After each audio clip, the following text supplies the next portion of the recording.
welcome everybody. Happy to see everybody here. We have a special guest today, John Finnemore, who is working with the Universal Brother and Sisterhood, who leads the organization.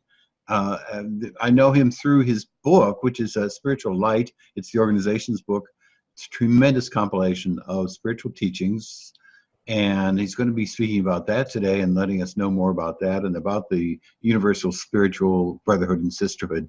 So with no further ado, then I'll pass it over to John. Well, thank you, Craig. And I want to start by thanking Wendy and the AREI for this opportunity to present some important spiritual information. Pete, my helper, will be sharing related images and audio throughout. So, my spiritual experiences began when my parents sat with friends for spirit communication 70 years ago. I was interested, but as a scientist, I sought evidence. And since then, I've had many convincing experiences, and I've read a lot too. My sister, who is now passed on and not away, became a medium accredited by the Institute of Spiritualist Mediums in Britain. She helped me with my spiritual work, and her husband, Pete, is, of course, helping me now. So I lead an organization called the Universal Spiritual Brother and Sisterhood, or the USB for short. It's called that because that's what it stands for. Universality, spirituality, and brother and sisterhood. After I give you a little background, I'll tell you about the wisdom it offers, its great spiritual teachers, their concerns and wishes and advice to us, and how they planned and executed it all. It's pretty amazing how it all came about. A USB inspirer has said the following: to comfort people in their hours of sorrow is very important.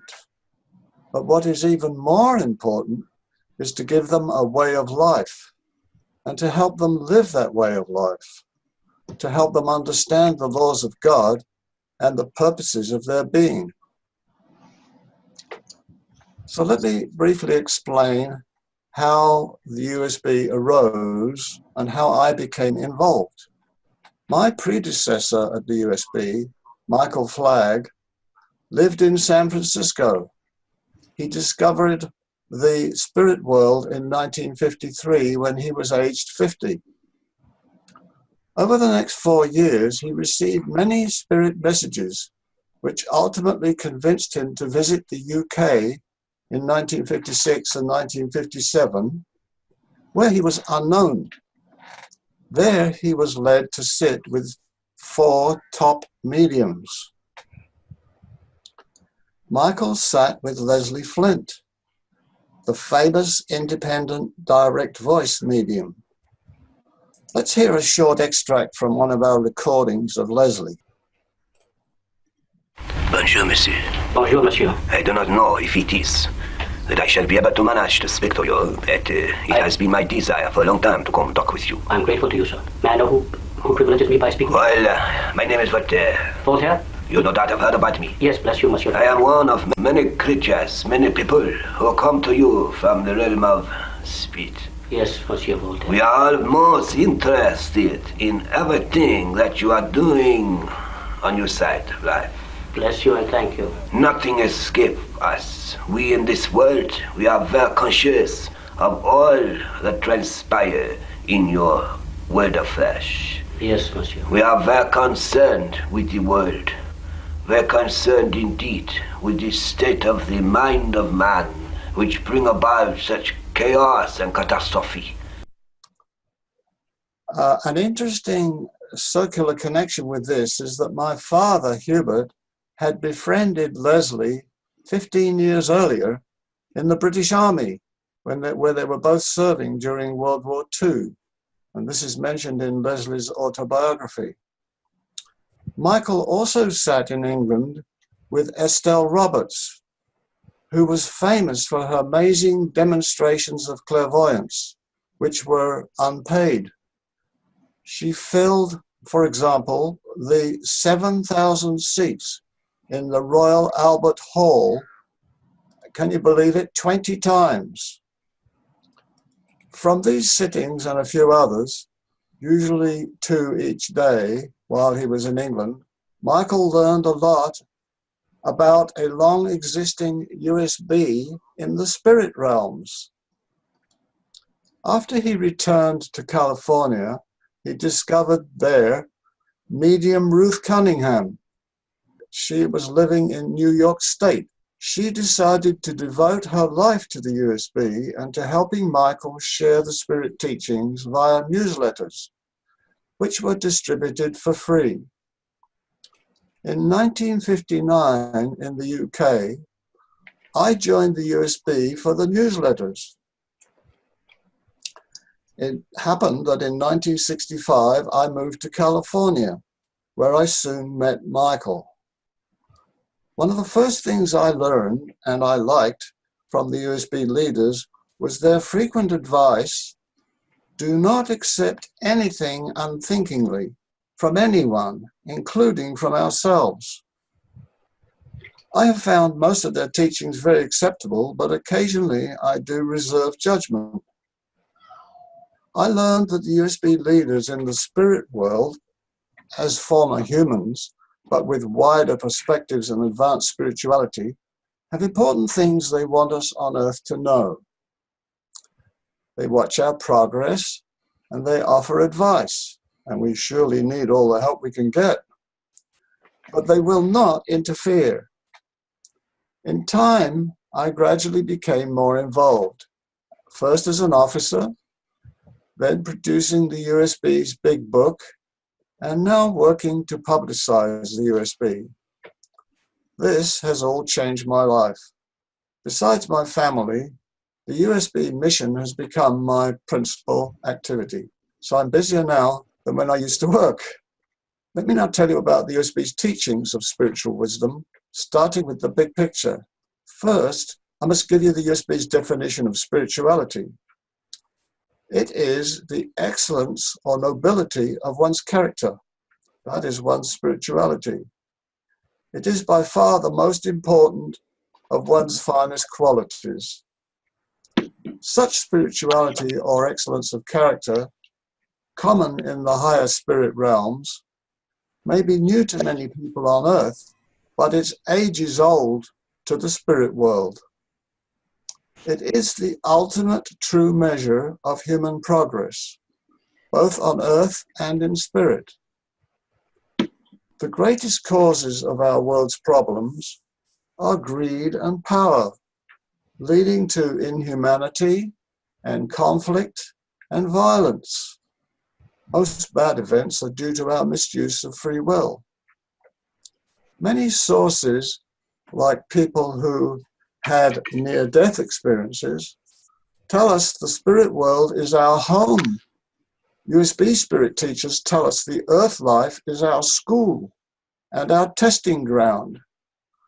Please note that the earth's human population is only a tiny fraction of its spirit population. The purpose of the USB's teachings is to bring about a transformation of life on earth by raising worldwide awareness of spiritual truth and of the spiritual realities of life, and by promoting widespread living in accordance with those realities, resulting in greatly advanced spirituality, peace, and harmony. So those spiritual realities that I just mentioned are vital. The leading spiritual realities are that we are eternal beings here for a physical learning experience to develop character. To progress, we must both develop our spirituality and become familiar with spiritual laws. More about them soon. Otherwise, we'll get left behind as our loved ones advance spiritually. Also, that we retain our individuality after death. We reap exactly as we sow, and we cannot decide or judge for others.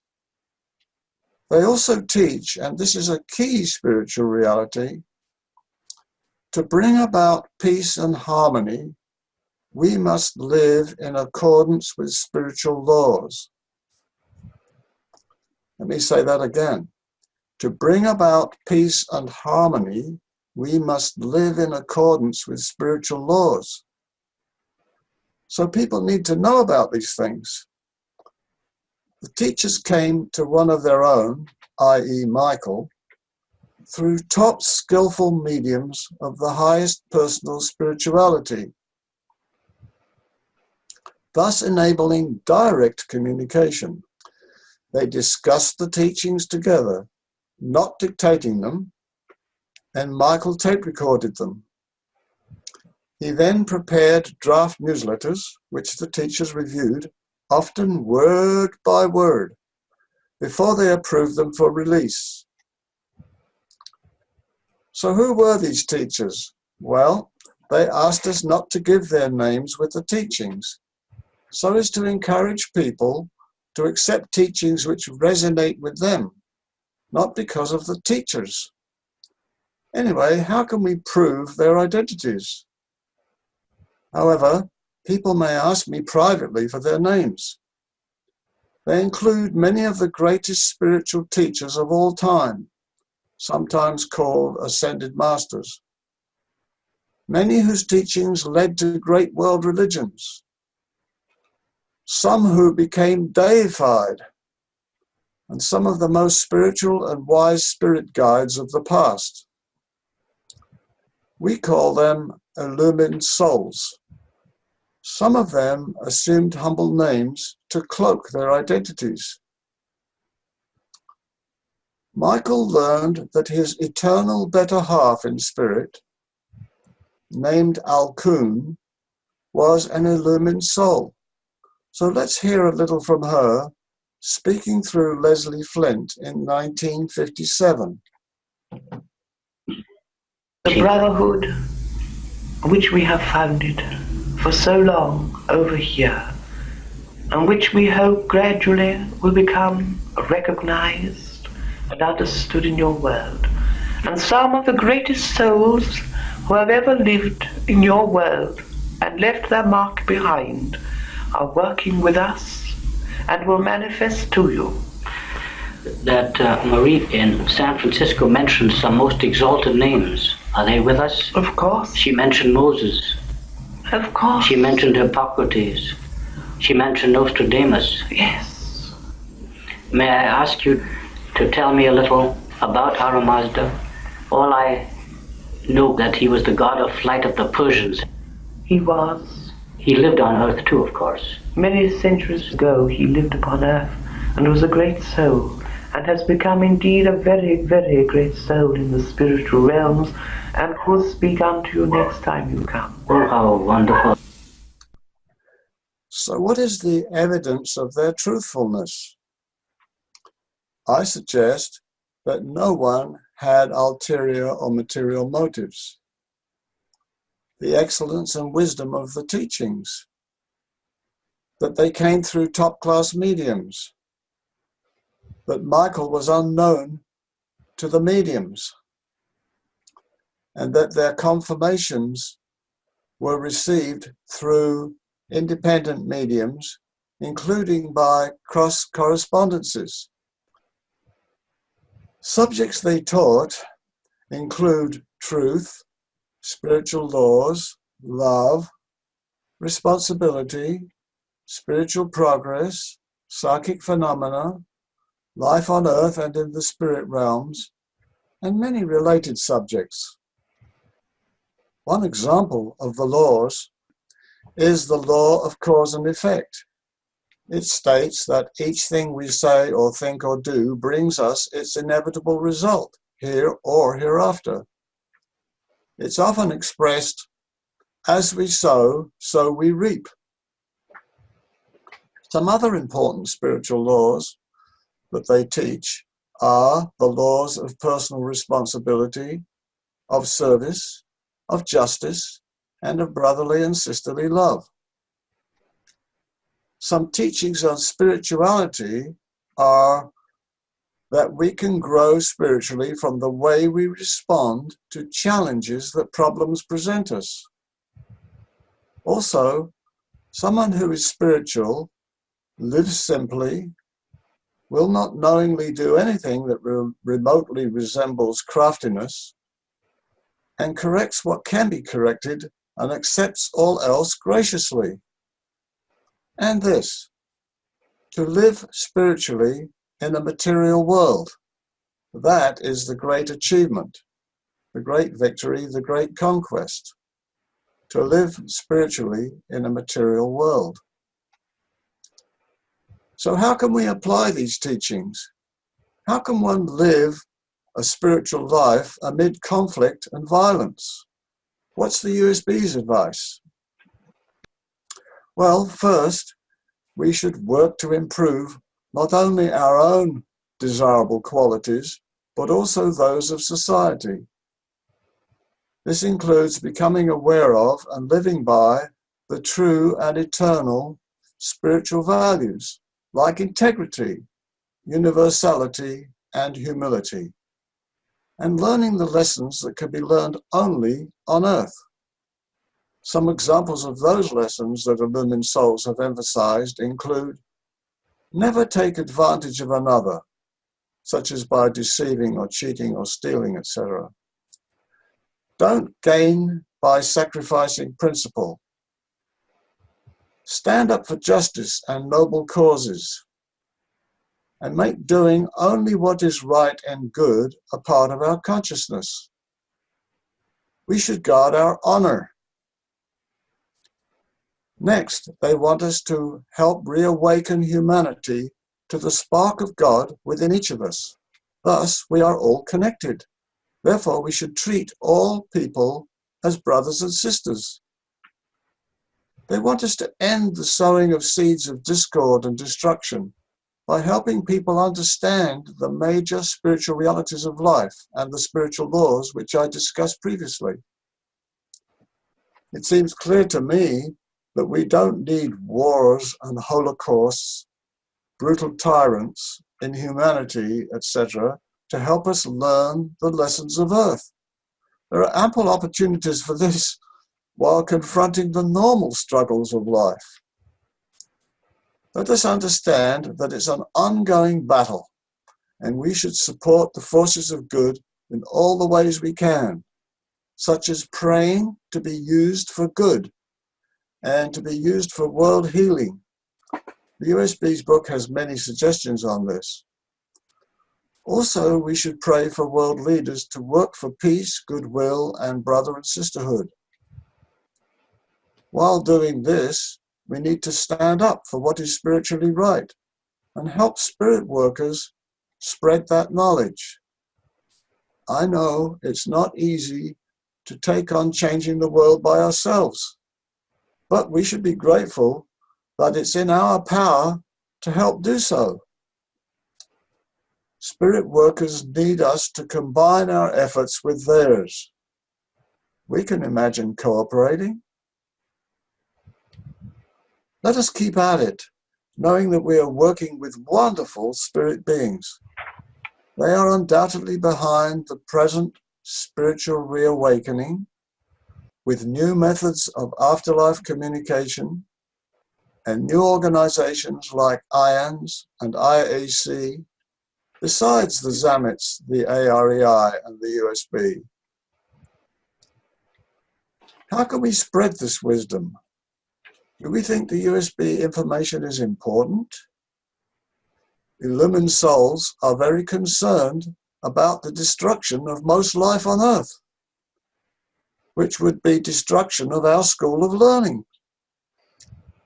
And they're concerned about extensive chaos and misery on earth. So their advice is important.